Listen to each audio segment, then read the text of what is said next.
Welcome back to Impossible Live, and thank you so much for joining us today. Let us know where you're joining us from and a way we can help you in between our lives. And thanks again for spending a little bit of time with us, whether you're joining us live or you're popping in for a replay. And if you're popping in for a replay, please put hashtag replay. Love to engage and connect with you. So today's topic is collaborations, our energies and styles.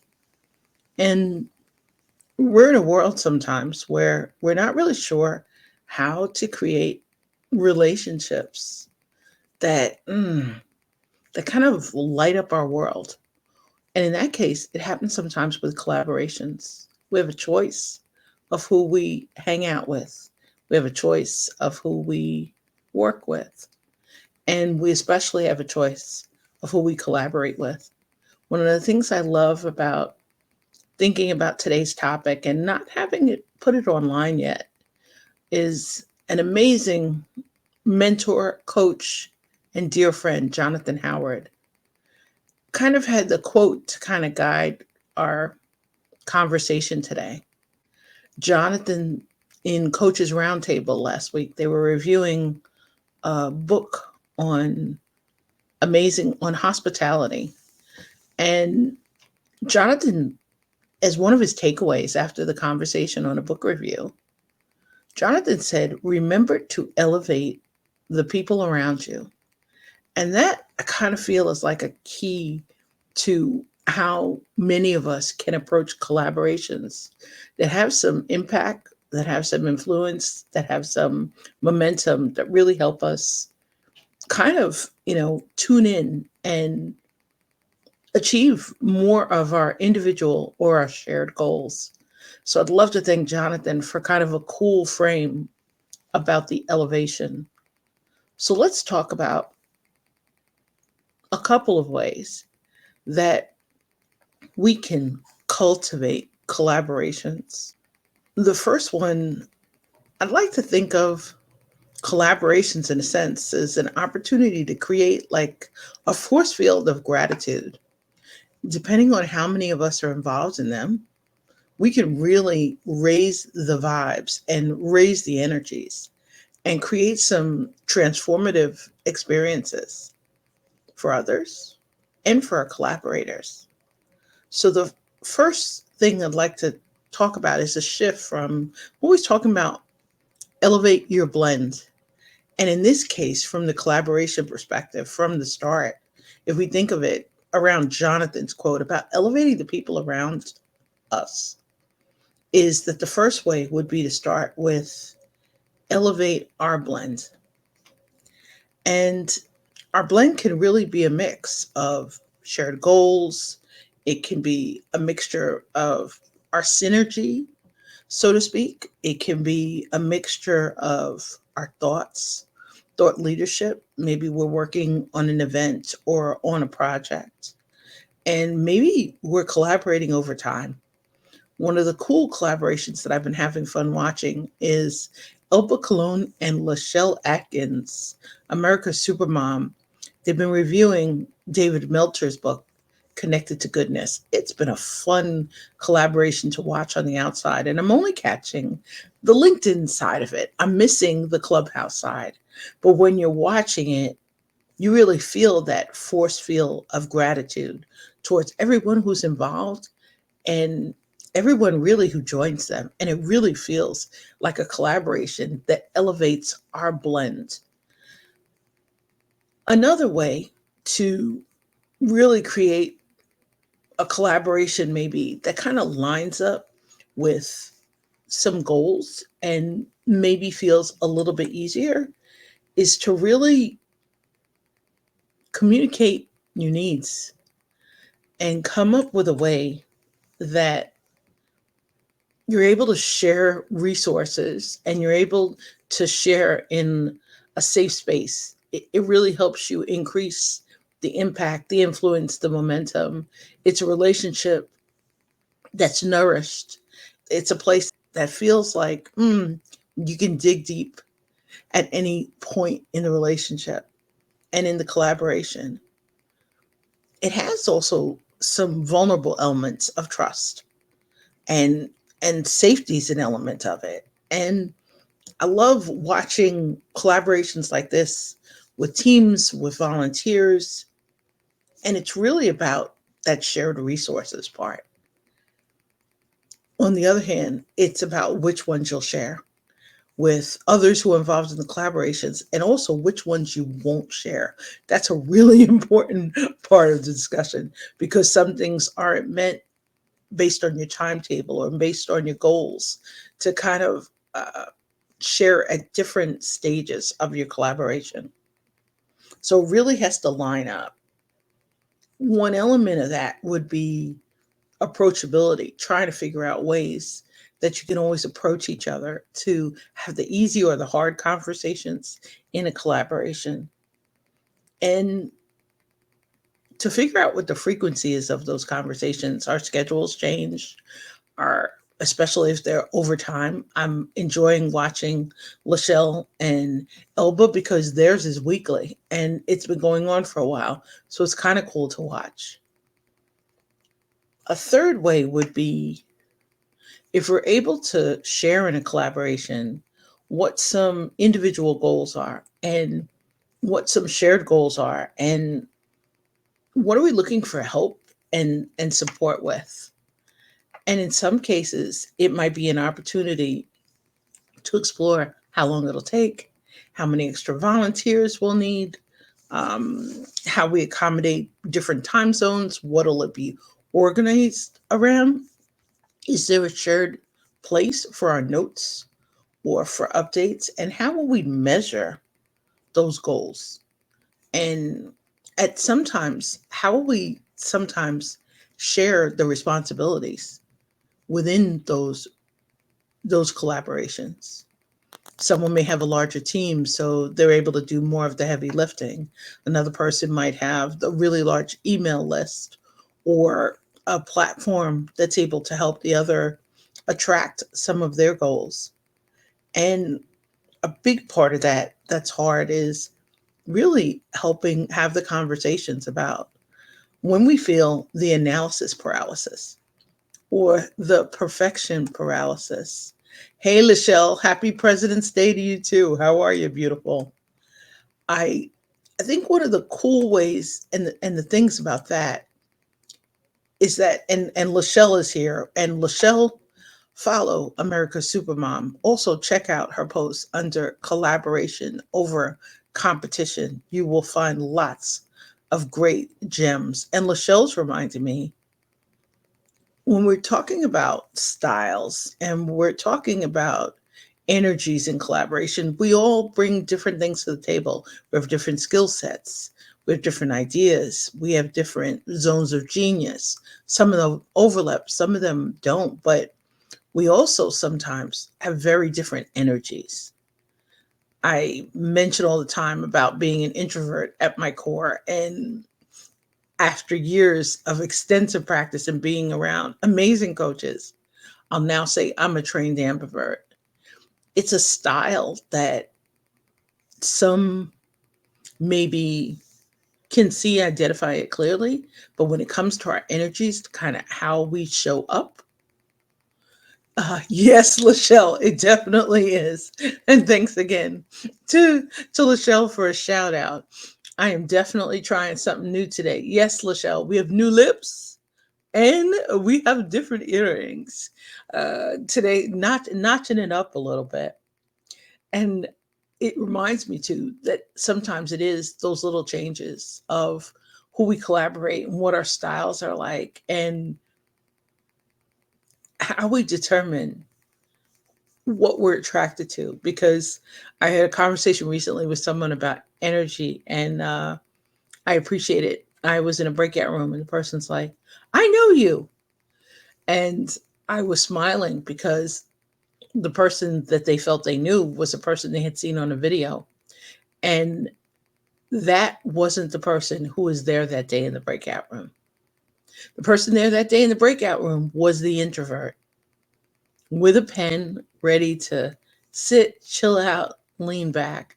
And sometimes in our collaborations, when we're creating them and we line up or we're creating them with ease, we need to let people know sometimes that there are days when they might not hear from us.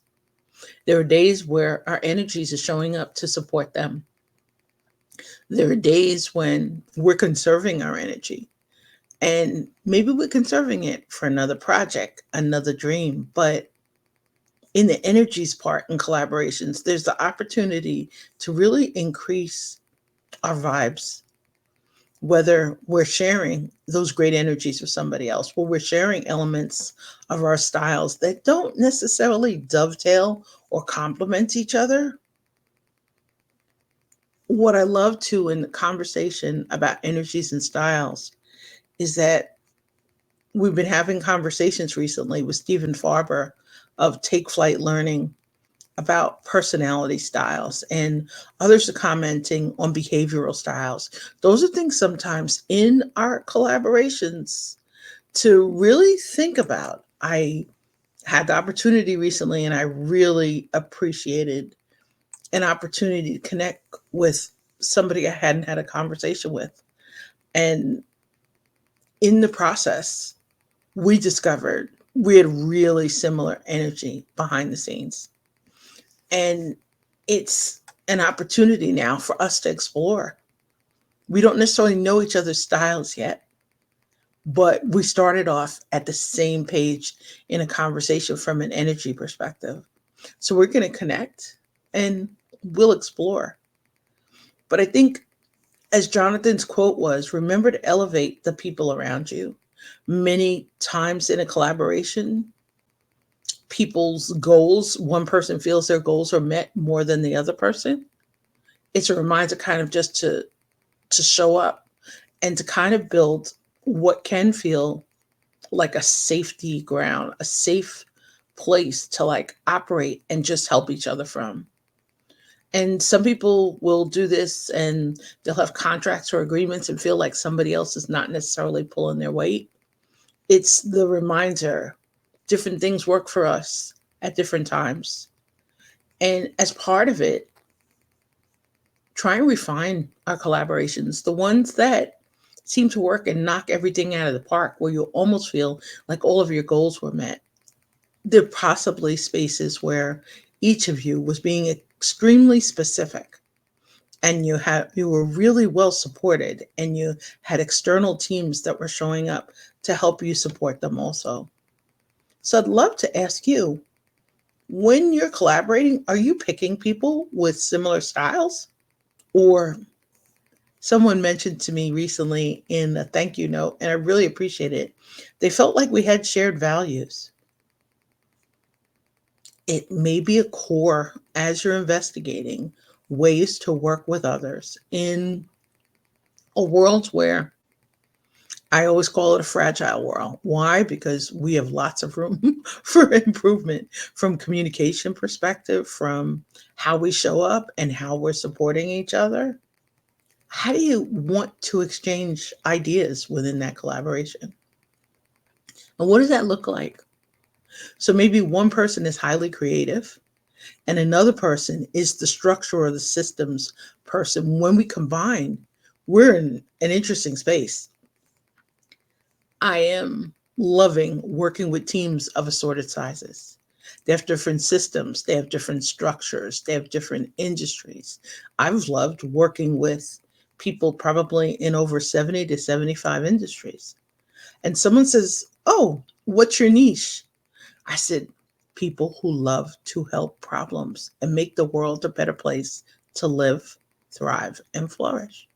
And somebody said, "No, no, no, no. What industry?" I said, "Working with people in over 75 industries." It has been really exciting to see a bunch of different collaborations, a bunch of different styles, and definitely a bunch of different energies because they fluctuate just as ours do within each team, within each culture. But I like to think, as we started out, about in powerful collaborations, there's a force field of gratitude. It can create transformative experiences. And if that's the goal of collaborations that are powerful, collaborations where everything seems to dovetail together, it seems to line up, it can feel easy no matter how many long hours we've worked on planning, whether it's supporting each other through launches, whether it's helping each other build an email list or attract more subscribers on a new platform. It's the reminder as we're reaching out to really be deliberate about our steps, share those timetables. For the systems people and the structure people, we need real specific timetables so we know when to show up. We know how much energy is needed. And that part of a collaboration is really important, as well as creating really safe spaces to communicate as to well as to debrief. What can we do to make it better? Would we work together again? Sometimes it's an opportunity for some real clarity discussion, and maybe you're introducing someone who you've worked with or collaborated with to another future collaborator partner. Maybe it's the first event. I love collaboration with Marcia McRae of the brand Naked Agency. Years ago, we decided we were going to have dialogues, uncover and define. And we tried them for what became a season. We stretched a lot, we expanded our comfort zones. We had an amazing relationship, but we hadn't had a chance to collaborate on a project that we were releasing out together into the public. And it was fantastic. We realized, both of us, after our third session, that this was seasonal for both of us. We stretched, we learned, we really got a chance to figure out what we really loved doing. And with respect, we got together, and part of our debrief, we both were like, I have something I want to talk about. And it was kind of funny, almost like, who will go first? And we actually laughed because we both had decided we were really good. It had accomplished what we were trying to do. Break out of a shell, try something different with somebody we knew, we trusted, in a way that helped us really support each other. What I love was that was my last podcast. And Marcia then launched her own podcast. And it was really cool because we both then took steps and we were able to kind of celebrate, in a sense, that collaboration helped us individually transform and helped us discover new experiences. I am delighted and really want to thank you for joining us today and for sharing your comments live and in replays and for reaching out in conversations. And one of the cool things is, if there's something we can do together to help each other increase our impact, our influence, our momentum, hey, let's talk as we consider ways to kind of expand our energies, brighten up the world that we live in, and we share more of our styles, whether they're behavioral styles or communication styles or personality styles. And I'm loving the current journey into trust styles. So I just really want to say hi and to thank you for joining us. Hey, Echo, great to see you again. So much fun. Echo Sullivan is joining us, and Echo is a talented, certified positive intelligence coach who just helps us reach outside to kind of transform. I love it. Echo, yep, I definitely love it. Let's definitely continue. Echo says, let's brighten up our world together. And on that note, this toast is for you. I hope you're staying safe. I hope you're well. I hope you stay inspired, and please stay in touch. And I truly hope you have a magnificent, magnificent day. Take great care. Stay well.